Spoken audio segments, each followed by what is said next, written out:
Ok, aujourd'hui parlons relâchement au tennis. Pour qui ça s'adresse et comment je m'y prends pour me relâcher. Alors pour qui, j'ai envie de te dire, c'est pour tout compétiteur. Quand tu commences la compétition, au départ, tu comprends pas. Tu te dis, ah c'est bizarre, à l'entraînement j'arrive à faire ça, là en match j'arrive plus du tout. Ok, bienvenue au club. Ce qui se passe, c'est qu'il y a effectivement tout ce stress qui se traduit par de la tension musculaire ou comme Hans Selye, la personne qui a décrit, qui a commencé à faire connaître le mot stress, l'explique avec la courbe du stress inversé. C'est-à-dire que quand tu t'actives au départ, ta performance elle monte, puis tu continues à t'activer, j'ai envie, je vais gagner, et à un moment donné, pouf, tu es de l'autre côté de la courbe et tu craches. Ok, donc ça, la plupart des gens, ils sont de l'autre côté de la courbe et puis ils comprennent pas, ah, j'ai envie. Ben, plus tu as envie et plus tu es comme ça là, à mettre de l'attention, plus ton niveau de performance il descend à la place de monter. Donc à ce moment-là, ce que tu as besoin, c'est d'être capable de te relâcher. Alors comment on s'y prend? Alors il y a plein de techniques pour te relâcher. Il y a des techniques qui sont en lien avec la respiration. J'en parle beaucoup sur cette chaîne. Il y a des techniques qui sont en lien avec la visualisation, le fait de travailler ton calme. Ok, mais là il y a une technique plus simple encore, plus directe, qui est de directement travailler sur ton relâchement musculaire. Ok, donc on peut décider de relâcher plein de choses dans notre corps. On peut décider de relâcher nos mollets, nos pieds, mais ça aura moins d'incidence que ces deux parties-là dont je vais te parler. Ces deux parties sont la tête et les muscles de la face, des yeux, de la mâchoire, tous ces muscles-là et les muscles de la main.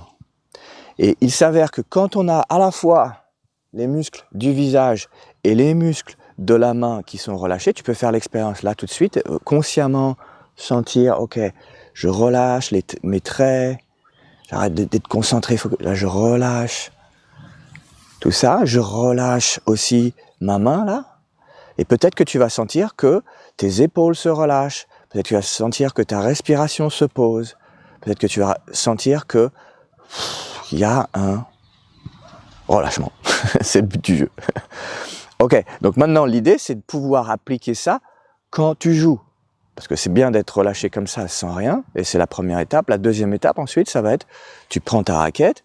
Au passage, c'est important de prendre un grip neuf, pourquoi? Parce que si tu relâches ton grip, si tu veux travailler ton relâchement de grip et que ton grip n'est pas neuf, inconsciemment tu vas vouloir l'agripper encore plus parce que tu sens qu'il peut partir. Ok, donc grip neuf. Et donc tu commences par cette technique de différentiel qui est d'imaginer, ça c'est une technique que mon ancien coach Ronan m'avait expliqué. Tu imagines une pression sur ton grip de 1 à 10. À 10 c'est le maximum. Et 0, c'est je la lâche. Ok, donc à combien tu te situes là naturellement? Et le but, ça va être de tester différents niveaux de force sur ton grip, différents niveaux de relâchement. Et même si on parle de relâchement, c'est bien d'aller dans les extrêmes. Parce que ton corps et ta tête, elle va comprendre bien ce qui se passe quand tu vas dans les extrêmes. Donc d'aller dans les 8, super tendu, et d'aller dans le 1. Et du coup, volontairement, ton corps, il va apprendre à trouver ce relâchement, tout en gardant le relâchement de visage. Ok? Donc tu peux faire ça tout simple, naturellement. Tu prends une balle et toi-même, tu l'envoies, tu fais des envois sans t'avoir besoin de personne. Tu vois, là, je vais le faire tout de suite. Donc là, je fais un 3. Là, je fais un 8. Là, je fais un 1. Voilà, tu peux te remarquer déjà que là, quand j'ai fait le 8, naturellement, j'ai contracté mon visage. Donc l'idée, c'est de pouvoir, au fur et à mesure, avoir ce contrôle sur ton corps. Ok? Ensuite, une fois que tu l'as fait comme ça, tu le fais avec ton partenaire, et puis aussi, après, tu le fais en servant, parce qu'en servant, c'est là où il y a aussi beaucoup de tension, naturellement, en match. Donc, oh, je comprends pas, je fais des doubles fautes en match. Ben oui, entraîne-toi à te relâcher consciemment, donc relâche cette main, relâche ce visage pour commencer, et puis, au fur et à mesure, tu vas voir que en match, même en match, tu es toujours capable de rester relâché. Ok, alors certains, la question ultime c'est, ok, à combien c'est l'idéal? L'idéal c'est à toi de le trouver. Est-ce que c'est à 3? Est-ce que c'est à 5? Est-ce que c'est à 1? Voilà, certaines personnes sont très très relâchées et adorent être très très relâchées.